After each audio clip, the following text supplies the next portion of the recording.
At about 9:40, Jason Aldean had gone on stage, and at that time I was standing stage right behind the barricade. And about 2 or 3 songs in, we heard this crackling noise. It sounded like power lines that were just hitting each other. And that noise repeated itself, but it almost intensified. It was longer, it was a little bit louder. At that time, Metro had drawn their weapons. And I was behind a short wall. I don't know what my next thought was, but it was I need to get back inside the venue. And so I ran into gate 2A. At that point, I dived behind a bar, landing on top of what I believe were all bartenders, but I'm sure it was some guest as well trying to escape the noise. And laid there for a minute, immediately turned my radio on to one of our dispatch channels and had advised our dispatch center that shots were being fired with multiple patients and I needed them to send ambulances now. To be caught in the fire and watch it happen, it's first time and hopefully the last time I'll ever see that take place. My phone rang.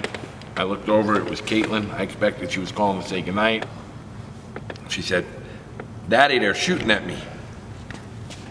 I didn't get it at first. You know, that's a big statement to make for somebody to get when they're half asleep. She said, "They're shooting and there's people dead or shot all around me." So I jumped up, told my wife what was going on, and put some clothes on and started running outside. Immediately got on my radio.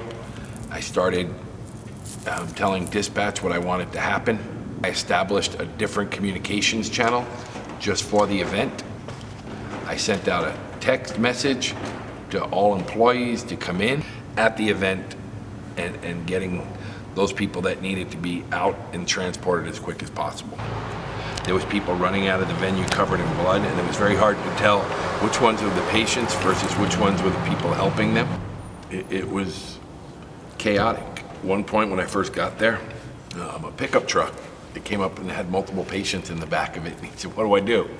So we took care of that. It was people helping people, and then we helped those people. Okay, we're gonna do this. Just like I told Glenn, we got this. We're gonna do it.